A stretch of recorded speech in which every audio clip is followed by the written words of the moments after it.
Welcome, everyone, to this very special episode of Enlightened Masculinity, where we're talking about masculinity, femininity, social dynamics, communication, those things that really would make a man stand out in this world. And I'm joined with a very special guest who I'll introduce in just a second. I'm Yogi Chris, PhD, founder of Flute Yoga, author of many podcasts, many books, and I'm coming to you at a new power level. And this is a fascinating time as I go out every night, and sometimes I bring my girl, and, I practice yoga daily. So I'm teaching people my social yoga practices while I'm out, because yoga is good yoga if it does not prepare you to communicate with other people. It's bad yoga if it does that. And that's ninth limb yoga. Ninth limb is preparing you to communicate actually with people in the world. And as a man, to be a man communicating in this world, we'll get into it, because we're going to be expressing our opinions, our experiences, and hopefully you get some value from it. I'm joined by a very special guest, IMC Rooster, a.k.a. Ryan Macanufo. He's a glass artist from Colorado and a longtime IMC student. We share the same teacher of Arash Dibazar. He's passionate about his communication and accomplished in the field of social dynamics, as he teaches other men also how to pick up chicks, but do it in a way that is not compromising, supplicating, or all those negative things that we see those greasy monkeys at all those other pickup and dating communities do. So I'm joined by Ryan. What's going on with you today, brother? What's up, brother? It's really good to be here, man. I'm loving the feeling already. The positive energy is in the air. Let's go with that. I'm loving it.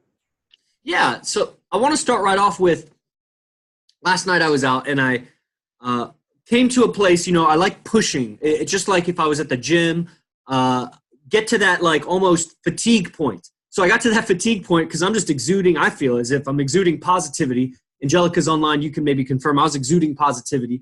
But at some point, man, people, they get to me. I let them get to me at some point. And that's about the time when I call it a throw in the towel, and I go home and, I networked, I got my numbers, I got my Instagram shares, I made plans for the future with certain people. And but right about the time I feel the frowny face coming over me, I'm like, okay, now maybe it's time to go home. And what happened was actually a conversation that later, after the fact, it was lingering in my head. And it was a girl, she was there talking with me and my girl, and I started to take personally some of the things that she was saying about yoga. So she had some ideas about something that I feel like I'm masterful at, and I disagreed with those ideas. And the problem was I got so attached, and I started disagreeing with them. And then there was some tension, and we didn't get like into a fight or anything, but we said our goodbyes and whatever, and then I left. And so my question on your take on this is this an experience that you continue to experience? What do you do in those situations when you're communicating with the girl? Maybe your girl is there or maybe she's not, and tension starts to come out. Like, what are some tension alleviation things that you do, or what's your process, or is this even a reality for you? Okay, so if I understand what was happening, you were at the gym and you were just coming to that point where you the gym is an analogy. The gym was an analogy for I was out at a social venue. I was just my social chops, my social workout. Okay, so in this interaction with the girl, what were you saying? You wanted to know basically my take on the internal process of when you're engaging her, and then what happened specifically with you? Yeah, she had some opinions about some things that I felt strongly about, and then some tension. Okay. I run into this a lot. I like to think of myself as a person with good taste. Okay, so I kind of like to pride myself on that. So I run into people, like, let's say with my music taste, and I'm talking to a girl and I'm trying to relate to her, and come to find out on the topic of music, she loves country. Okay. And let's say I'm a heavy metal guy. I'm not per se, that's not my primary go-to, but let's just use this for I ran into issues on how to relate to a person, because that's kind of what we're talking about here, how to relate to a person when they're obviously throwing out the differences. And this is so this is a part of the art. I've realized through some of my studies, and shout out to some of the great teachers out there. My father, first and foremost, Arash Dibazar. I get some just jaw-dropping, amazing stuff. One thing that I've learned on relating is that it doesn't have to be the same topic. to relate. And this is kind of cool. So I started asking this person about their home life and maybe what it was when they were working out or they were tapping into their country music. And they started to describe a feeling to me. And this girl, she started describing the feeling of when she would come home to her farmland and she would go to work out, and she worked out at this barn. And when she said her tires hit that gravel road, this feeling of freedom. And when these certain country songs would come on, she described to me this feeling of freedom, pulling into the drive, knowing that the door was open right there. All of her workout equipment was right there in the barn. And she had just heard this soothing country song, which for her identified a feeling. Now, right there at that moment, I saw an opportunity. Now, I can't just jump in and be like, oh, yeah, like, you know, you should try out this song, you know, that's in my area. You should try out this heavy metal song. I bet you would just rage to that. Rather than do that, I took the opportunity to say, you know, I get that same feeling of freedom. It's funny. The other day, I was listening to, let's say, Metallica, and I was working out. All of a sudden, I felt free. I felt empowered. What I came to the gym or that little workout session with was not there in that moment. And all of a sudden, my chest was getting bigger. I could breathe deeper. And right then and there, she's like, yes, I know that exact feeling. Right there, that's the bridge. It was the feeling that got us to relate. It wasn't the actual, like, it was two totally different songs, two totally different song genres, but we are two people. And how can two people relate? Well, that's what this podcast is about. You know, this is enlightened masculinity. So in that moment, that was my job. In that moment, that was my job to try to reach out and relate to that person. Because if I'm not trying to relate to you, Chris, in this interaction that we have, or I'm not fully engaged in trying to interact or relate to somebody, I don't think as a human I'm doing my job, because everything's communicating. Everything. So in that moment, I took that story was from, and I can't really reference the video. Any videos I can reference, I will. And I got that, you know, through understanding and getting to the field of pickup. I didn't really understand. I mean, just as a guy, you kind of think of talking to girls or relating to people or entering a social situation and say, I want a specific outcome to come out of this. That's for me where social dynamics is like the puppet master of all, you know, of your life. You get to see how your communication is affecting people. And that is going to say whether or not or how you're going to relate to them. Okay. And that's what I'm trying to figure out when I'm out here in the world. I want to talk to people. I want to find out what makes them tick. And I think one of the greatest things that have helped me understand other people was a quote from Socrates: know thyself. I'm sure you're familiar with that. As my years went on, I kind of kept drilling that in my head. Like, the more I'm realizing myself and my body and this mechanism that I'm using, this thing interacts. This is the real video game. This is the real interaction. I can grab things. I can feel them. I don't know about you, but I was kind of a hyper, very neurotic kid. I was kind of freaked out about the world. And it was because I was so passionate about it that I just didn't understand it. I was like, I would take big, deep breaths as I was walking, and I would feel like this is just unreal. I would feel like my experience was like different than other people's. I was like, why do I feel kind of more passionately or more dramatic? That's a very good word for me, actually. I was just more dramatic on very simple scenarios. And I think it's because I saw the magic in it, and it overwhelmed me. And as a child, I saw opportunities to relate to people, whether I didn't actually listen to the same music or not. I wanted to find out how to get that feeling inside of myself of, wow, I felt really good after that interaction. Because I noticed from a young age, bro, that interaction, not so good. I said, I didn't like that interaction, not so good. But that parent, that authority figure, they scare me, right? I didn't feel other people were as passionate. But learning the field of social dynamics, Chris, I've learned now that that's my way in to relate to people.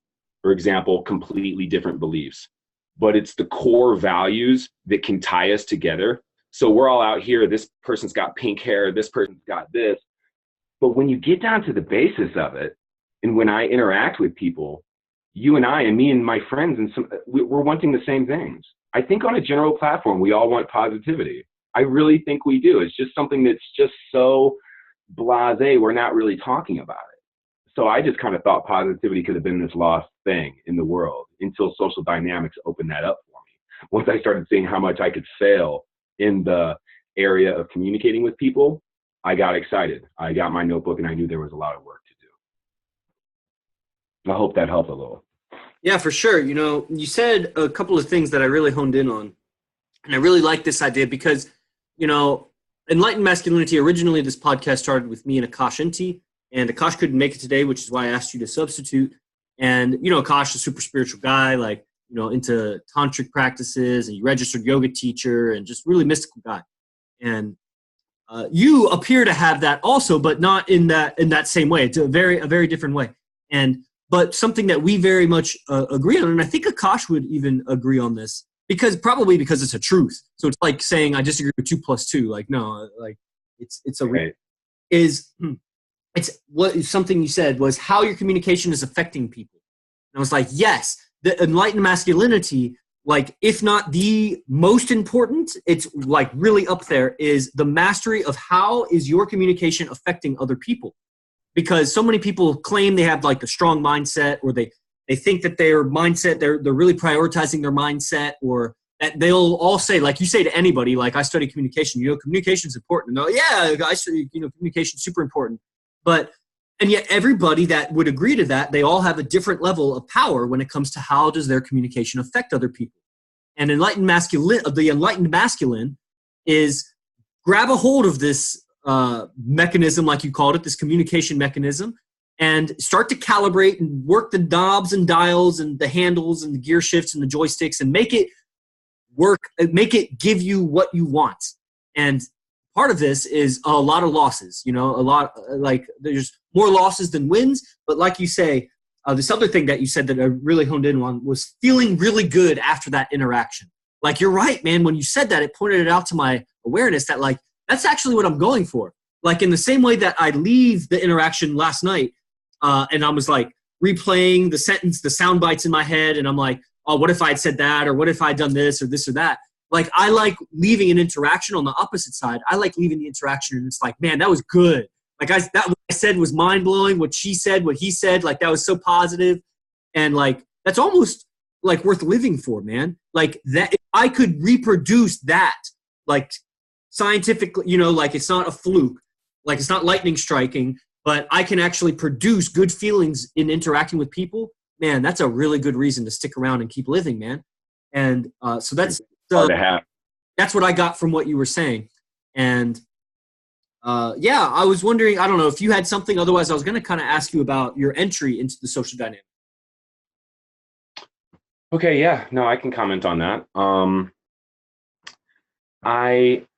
I was in a relationship and very much in love with this person, and I was with them for, it was almost, a couple years, and we were pretty deep in the relationship, and I started noticing, like, oh man, just the relationship was not what it was. I started seeing consistencies, and this really worried me because I had been through many relationships, many breakups, and at every breakup precursoring the one after it, it would be just worse and worse as it goes. Like, the breakups just kept getting worse, and I did not know how to handle them. The only thing I knew is that time would heal it, and that eventually I'd find another girl. During that relationship, I started recognizing these little things coming up, and her being unhappy, me being a little unhappy. And I was just like, I think I mentioned this before, as me being young and kind of neurotic. I was worried.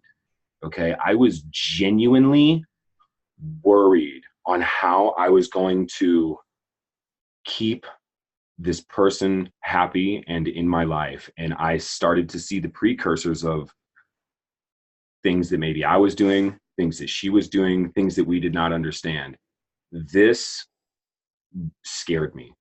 Okay, I loved this person. I had plans to spend the rest of my life with this person.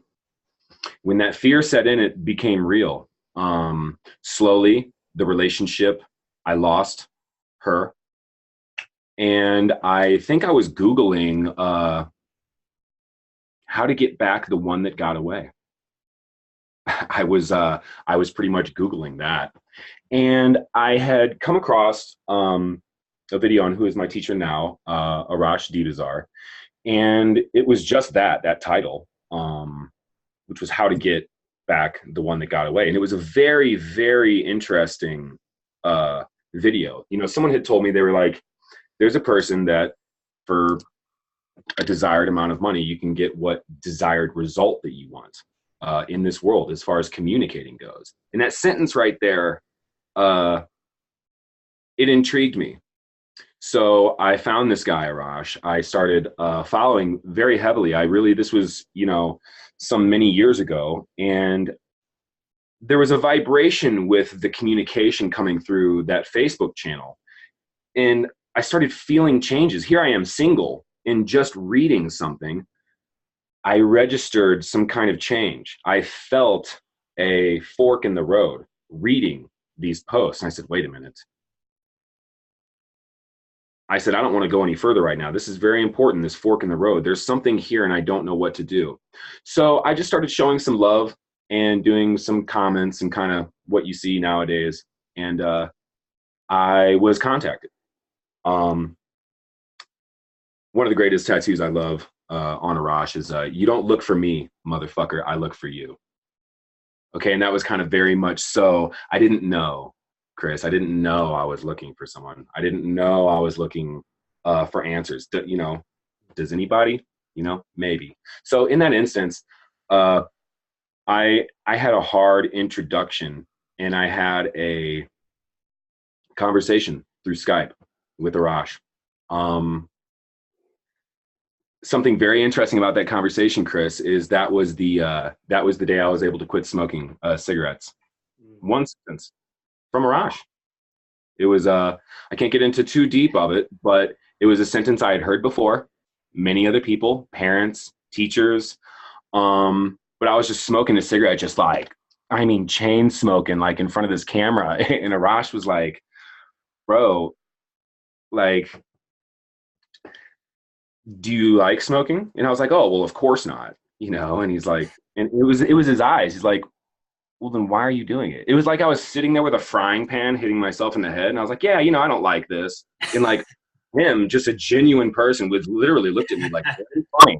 Like, you mean, like, no, well, why would you do it then? And I mean, that registered, it hit me. And I looked at that cigarette, and I did not even understand in my own terms why I was doing my own behavior. That interaction with that person was just so special to me. Chris, I can't say how that changed my life. This person stepped in. They were building something in their life based on communication and helping other people. I found that to be noble. And not only that, I was changing. I all of a sudden looked at the cigarette in my hand differently. I looked at my past differently. And I learned in that conversation that maybe I should start questioning my own decisions. Were they in fact my own decisions? Did I in fact love that person, or were these values that were given to me? And I just did not actually notice. You know, we sometimes don't notice the programming. That's why it's slick. You know, it comes through repetition, symbols, you know, emotion. It's laced, and when it's delivered to us, sometimes we don't understand that packaging. So we just take it in, and it somehow becomes a part of us. And then we act out into the world, and we want to relate to someone in front of us, someone maybe that something's on the line with. Maybe it's important. Maybe we really care about that person. But if we don't have the goods, so my introduction was kind of a real big crashing halt. All of a sudden, I met this person. I had this opportunity. He said, I've got this thing going on, and I'd like you to be a part of it. I'd like you to take a look at it. You know, I think in the very first conversation, we talked about tuning forks. And I'm a musician. And basically that's the sum of how we were found. When you vibrated a certain frequency, you will bring in and attract certain vibrations that match. And at that very same time, you will be repelling vibrations as well. So when you make changes in your life, it kind of makes sense that like this new person comes into your life, or this person that was in your life completely exposed themselves, maybe as a hater, maybe as somebody who just wasn't about what you were about. Or maybe you just found out what you were about and it turns out it wasn't what everybody else was jiving with. So we got people out here changing and all of a sudden realizing kind of what they want to do and who they want to be, but they wake up inside of these family units or inside of these friend groups that they don't actually match to, because their whole life that's not who they were. They just didn't know. My introduction was kind of like that. It was just a crashing halt. And one thing that I'll say that was just so great, I was given an opportunity for a round table program. I don't know if you ever remember the round table program, Chris, but it was a life changer. I heard of concepts and things inside of that room from those magical people. These were not ordinary people.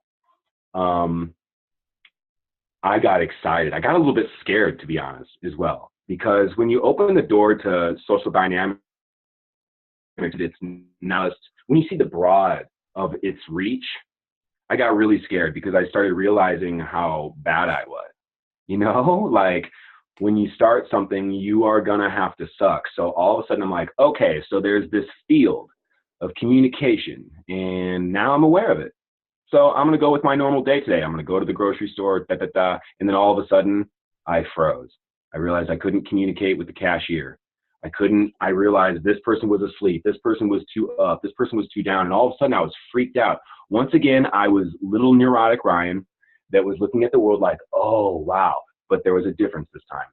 This time I had a little bit more of myself. I found a little piece of myself. I started to create it. I had what I identified as a teacher, someone who understood what I was going through. They understood some of the pain. And if I was willing to stick with my loyalty, I was going to be allowed to keep coming back. That was an important thing with me, and learning that I didn't ever think about teaching until people on Facebook, and more people, I would help more and more people. And they were like, gosh, I just got so much out of what you were saying, Ryan. Is there any way that, and have you considered, purchasing lecture halls and And I was like, oh no, well, just right now I'm kind of enjoying like learning about life. And so that was it. I hadn't started teaching yet until some years after. I didn't think I had what it took, until basically I started taking people out and they were just like freaking out and blown away. And I'm like, I just, I'm putting into works what I was learning. And I, like you, I watch you and I see exponential growth in things that I want to accomplish, and certain communications and certain things that people say. I'm just so like, ooh, that was nice. Like I want to polish my character, and I want to be valued, not necessarily liked. I just want it to be legit. Like what I have is an actual thing of currency that I can communicate with now. So that's it, man. It was kind of a big. It felt like a car crash thinking back onto it, because it was so fast. I was just so unprepared. Saying that, I was just so grateful. I just am so grateful for the fact that I was able to be a part of those programs. Some of the time I did not have the finances, okay? And I was scared, and I was allowed to continue. That, I just can't say how that changed my life. And also, on a real quick note of enlightened masculinity, like dedication is something I had to, once it was time for me to start paying, and I realized like I was kind of nervous. I was like, I got to make some moves in life. This is like my responsibility. I want to invest in myself. I started to see that was a big difference in me and my friends who were going around and just like, dude, let's let's just smoke weed, let's just do all this other stuff. And while some of those activities I find pleasure in, it was no longer the primary. It was these things that I held close to me were no longer close. They were only close to me for some other reason. And I had to go back through and start looking at all my relationships. I didn't know what I was getting into, of course, communication, social dynamics. It's just such a big world. It's such a big wizardry. It's full of magic. It's full of self-discovery. It's hard to put your finger on it. It really is. It's hard to just say, this is what social dynamics is. Because if I open my door to you and I say, come check the wonderful world of social dynamics, I just don't know a lot of people that are ready. I was not ready. You know, I was just like, whoa, there is literally this whole other side to this existence that I've been living. And I didn't know. That's so exciting, so scary. How about you? Did you get any, was it like a really big crashing boom for you as far as like the learning and it jumping into your life, or was it like a gradual piece? Well, was there struggle in that? Of course. I mean, the struggle continues, man. It's, you know, as I put together the life that I dream of, the dream is always ahead of where the life is. That's why it's a dream. So there's always this, you know, manifesting, and there's effort and resistance overcome and power level up and all this shit. And yeah, I mean, where do I even begin? Yeah, lots of just bad, you know, you said one thing that was, it was related to that, the last time I spoke, like a few minutes ago. It was about feeling really good after interactions. And so much of my life was brought up feeling really bad after interactions. It's kind of social kid, parents, you know, love my parents. They're still together, still when they can, where they can, emotionally as best they can.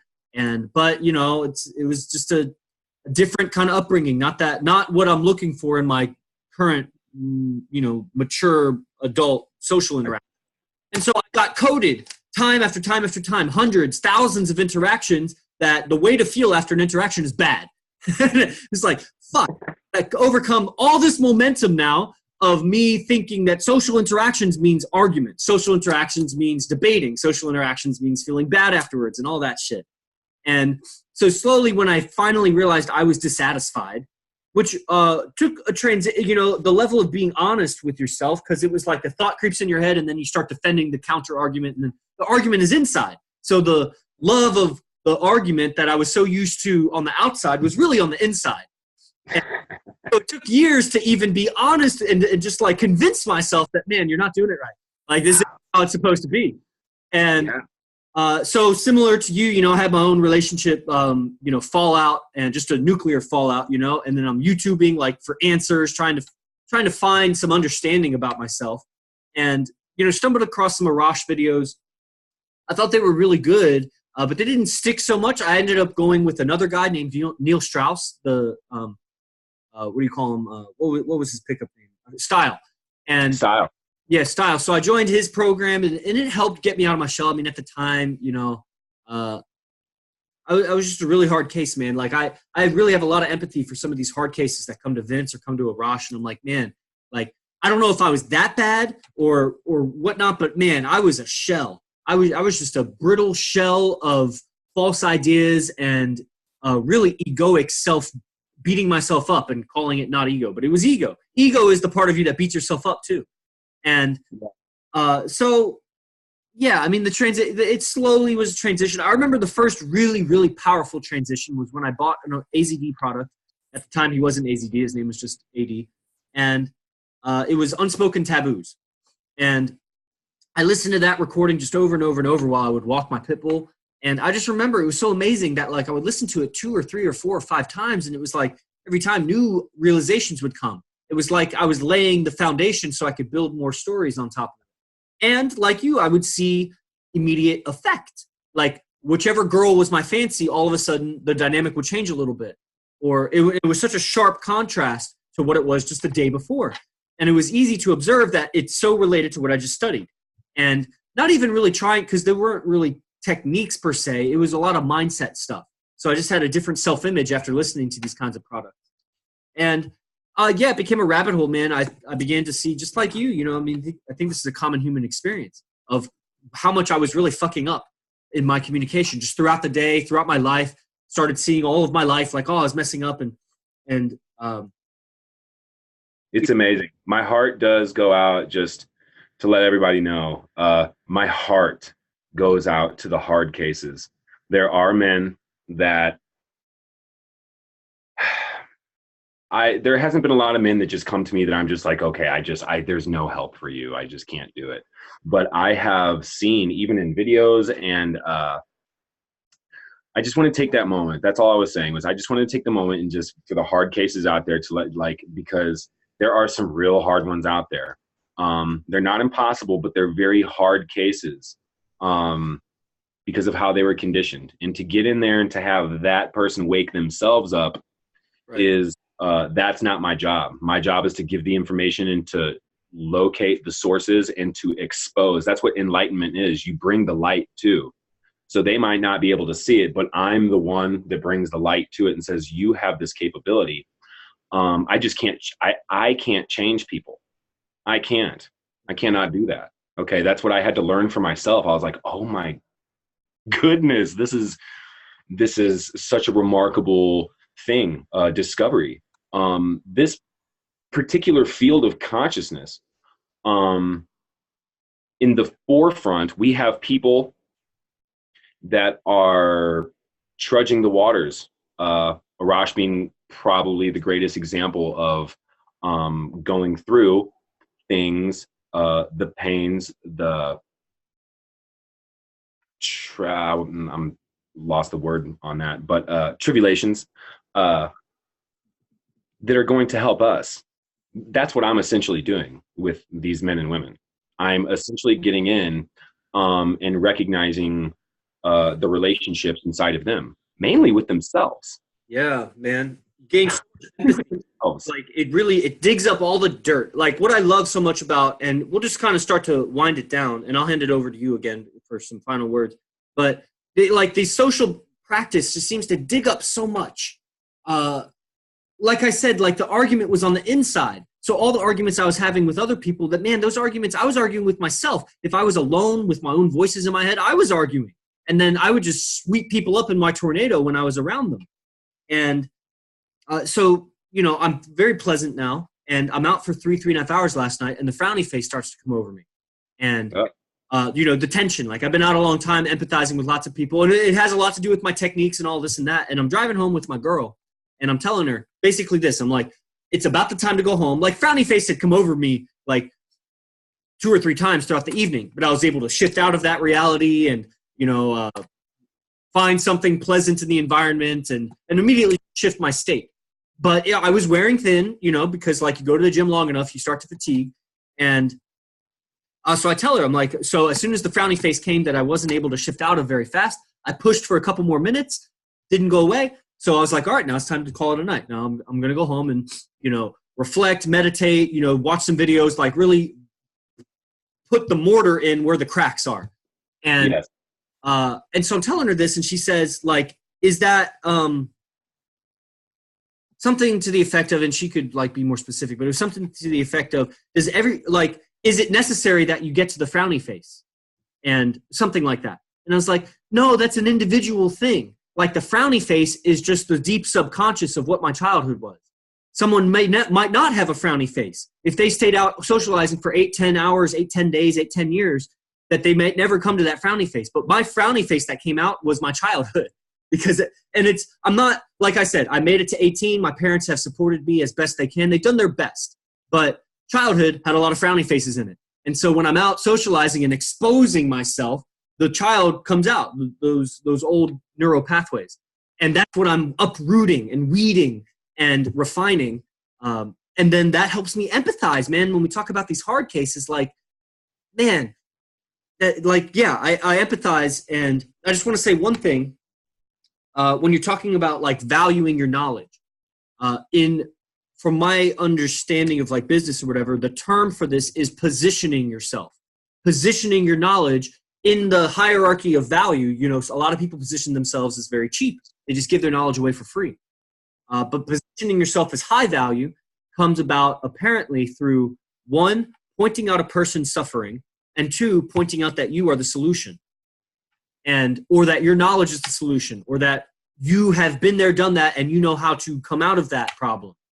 And Yes. it's a delicate balance because it needs to be done with tact and smoothly, because you can really agitate someone by pointing out their suffering, and you can really come across as not the solution if you just keep pointing out that you're the solution. Like, that doesn't come across, so tactfully. And you do this with the woman. This is seduction. Seduction is, she is suffering not having a great, honest, articulate, spiritual man like you, and you are a great, honest, articulate, spiritual man that she needs.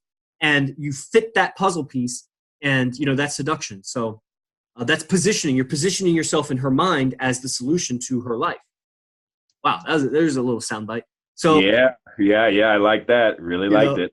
So I'll kind of hand it over to you. Just kind of any closing statements. Akash is the regular, and maybe we'll have a three-way someday. No homo, like just three-way kind of podcast. And but let's say, I'm a big fan of that old Kanye West saying that tomorrow is never promised today.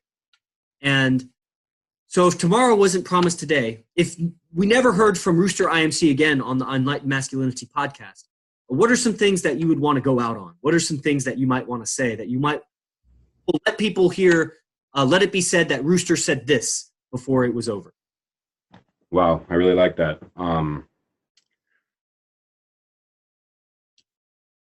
Yeah, I like that exercise. Okay.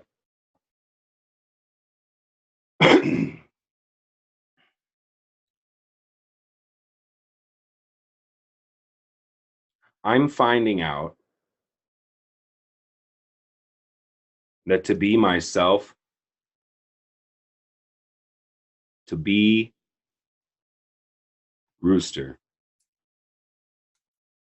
is an art. That's been my discovery inside of this body with limitations. There's lots of lessons that come with that. That's what I'm learning. That's what social dynamics have given me. And if people are like me, they will realize that it's not about finding yourself. This is about starting and creating yourself. If no one ever hears from me again, I personally think that ethics, and under the teachings in especially from L. Ron Hubbard, the book Ethics, and what I've learned through Seductive Instinct, the company, had changed my life. And I'm going to go from here and continue to create and build who this individual is so that I can be my best for you guys. I think that's my navigation. I think that's where be the best and fuck the rest lies within me. And no matter what, I'm just going to continue to dig and explore this world to try to find these truths and expose those so that, one, I feel less like things are hidden from me in this world, but so that I can expose those things or discover them and share that with the world. That's what was given to me. And I cannot be grateful enough. So I'm in turn doing that. And that's what I'm going to be doing behind the scenes, bettering myself. I'll close with this. They say to mothers, specifically on airplanes, that should the oxygen mask fall, okay, and should we experience turbulence, difficulty, something where it calls for that, they tell her, ignore your feelings of wanting to take care of the baby or struggle and get the oxygen mask on the baby, whatever. They tell the mom to be calm and take care of themselves, okay? Even though there's the person that you love more than anything in this world right next to you, you've got to take care and tend to yourself. If you are not doing that, people have heard this before, but it is just ever so more true now than it is. You just calibrate and do that and be true with yourself in that manner. That's what I'm trying to accomplish and give back. So Chris, I want to thank you for this opportunity. It's really been great. I really think that if people identify those things in themselves, that it's about that discovery. They need to create who that they are, not start digging through their past and say, well, this was a part of me, this was a part of me. Well, that may or may not be, but you are the one that decides. You are the one that decides. So that's what I'm trying to show people, that it's like we put that inside of ourselves, what we want, and we work with that. If we don't want it, we don't work with that. We really are convinced that these things are a part of us, and when we're sick, we identify with those things. So that's like part of my magic. That's what I want to show people, is that what's inside of me is inside of you. So let us do this together. And while we're doing it together, let's relate positively. Beautiful. Hell yeah. Well, we'll definitely have you on again, Rooster. I really appreciate you taking the time. And is there any pitch you'd like to make as far as like your glass blowing business, or people can contact you? I can put it in the description. No, everyone can contact me privately right now. I've got lots of things in the development phase. We're doing lots of exciting things in the field of social dynamics. Anybody who has any questions or comments, feel free to contact me, Ryan McNufo, on Facebook. You can, we can just go from there. I'm sure as we go from here, I'm going to have a few things to pitch out there, but today, not today. Excellent. Awesome, everybody. And you know where to find me, ninthlimb.com. So thanks, Ryan, and we'll catch you every Saturday and Sunday at 12 p.m. Appreciate you listening, audience, and appreciate your time, Ryan. See you next time. Thank you, Chris.